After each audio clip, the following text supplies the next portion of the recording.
Good morning student, मैं Vishakha senior secondary school से। तो कल हमने 4th क्लास की हिंदी का 10 चैप्टर कंप्लीट पढ़ लिया था। उसके क्वेश्चन आंसर भी हमने कर लिए थे, आप सभी को भेज दिए थे, आपने उनको होमवर्क कर लिया होगा।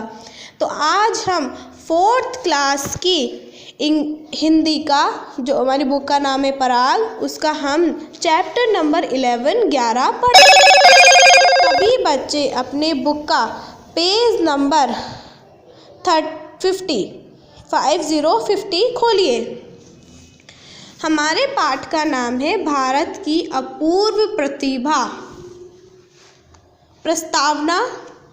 प्रस्तुत लेख में स्वामी विवेकानंद के जीवन तथा उनके आदर्श विचारों का वर्णन किया गया है। यानी प्रस्तावना में पूरे पाठ का सार होता है कि इस पाठ में हम क्या पढ़ेंगे, वो हमें एक लाइन में बता दिया जाता है। तो हम पाठ शुरू करते हैं। भारत के अनेक युग पुरुषों को जन्म दिया है। यानी भारत में अनेक युग पुरुष यानी बहुत से महान पुरुषों को, महापुरुष जिन्हें हम कह सकते हैं, वो पैदा हुए। भगवान बुद्ध, श्री राम कृष्ण परमहंस, स्वामी विवेकानंद आदि ऐसे महापुरुष हैं। पुरुष तो सभी होते हैं, लेकिन महान कार्य करने वाले पुरुषों को महापुरुष कहा जाता है।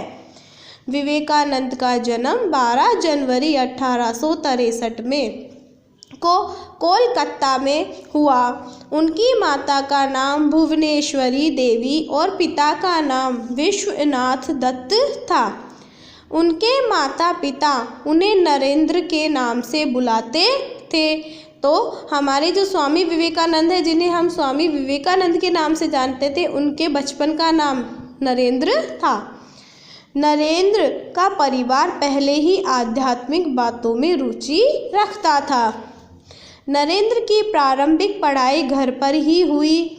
माता ने उनको बंगला और अंग्रेजी सिखाई। तो उनकी माँ ने ही उनको बंगला भाषा और अंग्रेजी भाषा दोनों का ज्ञान दिया। साथ ही महाभारत और रामायण की कथा सुनाया करती थी। तो अगर आपसे प्रश्न पूछे कि नरेंद्र की माताजी या फिर स्वामी विवेकानंद की माताजी ने उन्हें कौन सी भाषाएं सिखाई, तो बंगला और अंग्रेजी। उनकी माता की बुद्धि अपार थी, यानी बहुत ज़्यादा थी, वो बहुत ज़्यादा बुद्धिमान थी। यह गुण नरेंद्र को मिला और यही गुण नरेंद्र को अपनी माँ से प्राप्त हुआ। इस गुण से ही आगे जाकर नरेंद्र विवेकानंद बने। बचपन में नरेंद्र सोने से पहले दिव्य प्रकाश देखा करते थे। उनकी स्मरण शक्ति अद्भुत थी, यानी याद रखने की, किसी भी चीज़ को याद रखने की जो शक्ति थी वो बहुत ही शानदार थी। पढ़ाई के साथ खेल में भी नरेंद्र निपुण थे, बहुत ही अच्छे थे। एक बार की घटना है, तो यहाँ पर एक घटना बताई गई है। अध्यापक पाठ पढ़ा रहे थे। नरेंद्र साथियों से बातें कर रहे थे। अध्यापक ने प्रसंगवश प्रश्न पूछा। कोई लड़का उत्तर दे ना पाया, केवल नरेंद्र ही उत्तर दे सके। 15 वर्ष की उम्र में वे एंट्रेंस परीक्षा पास कर चुके थे। इस बीच उन्होंने बंगला, अंग्रेजी और संस्कृत की कई किताबों का अध्ययन किया। उन्होंने बहुत सी किताबें पढ़ी। भारत के प्राचीन इतिहास का भी उन्होंने अध्ययन किया। 16 वर्ष की उम्र में वे एमए की उपाधि प्राप्त कर चुके थे। उन्हें अनुभव हुआ कि मन की पवित्रता एवं वस्तुओं का सूक्ष्म यानी बहुत ही गहराई से निरीक्षण होना आवश्यक है। यानी हर चीज़ के बारे में गहराई से ज्ञान होना हमें आवश्यक है। नरेंद्र श्री राम कृष्ण परमहंस से मिले। नरेंद्र के उज्ज्वल प्रभाव से परमहंस बहुत प्रभावित हुए।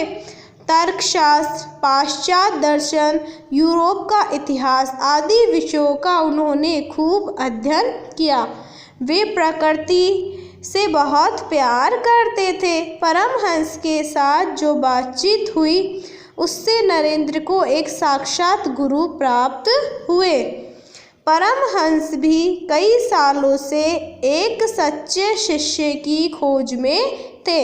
उन्होंने नरेंद्र में एक सच्चे शिष्य को पाया। तो ये पेज हमारा पूरा हो गया 50 नंबर वाला। अब 51 पे आइए। गुरु के उपदेशों को नरेंद्र ने सारे विश्व में पहुंचाने की ठान ली, यानी जो उन्होंने गुरु से सीखा ना वो बातें उन्होंने पूरे विश्व में फैलाने की सोची। वे भारत भर में घूमने लगे। वे सच्चे भारत की स्थिति जानना चाहते थे। वे जानना चाहते थे में कैसा है।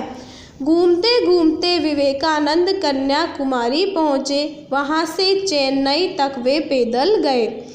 वहाँ से मुंबई चले। मुंबई से विवेकानंद अमेरिका गए। वहाँ शिकागो में सर्वधर्म सम्मेलन यानी सभी धर्मों का सम्मेलन चल रहा था। विवेकानंद ने शिकागो सर्वधर्म सम्मेलन में भाषण दिया। दुनिया भर के पंडितों की सभा को उन्होंने संबोधित किया।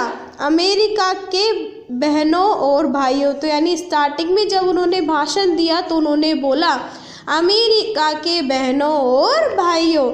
इससे विश्व भर के पंडितों ने उनकी खूब प्रशंसा यानी तारीफ की। विश्व भर के महापुरुषों के बीच स्वामी विवेकानंद का नाम आदर के साथ लिया जाने लगा। उनकी मृत्यु 4 जुलाई 1902 को हुई। तो हमारा पाठ पूरा हो गया। आप शब्दार्थ देखिए। अपार यानी असीम, जिसका कोई पार ना हो। सूक्ष्म बहुत महीन, उज्ज्वल प्रकाशपूर्ण, सर्वधर्म धर्म सभी धर्म, प्रसंगवश सांदर्भिक रूप से दिव्य प्रकाश, अलौकिक प्रकाश। तो जब मैं आपको ये पाठ पढ़ा रही हूँ तो आप भी अपनी बुक को खोलें और जैसे मैं बोल रही हूँ तो आप भी पाठ को पढ़ने का प्रयास करें। इससे आपको हिंदी अच्छे से पढ़ना आ जाएगी। और सभी बच्चे इस पाठ की रीडिंग करें बार बार सुन के, और साथ ही 6 जो शब्दार्थ हैं इनको अपनी नोटबुक में लिखें और याद करें। ओके।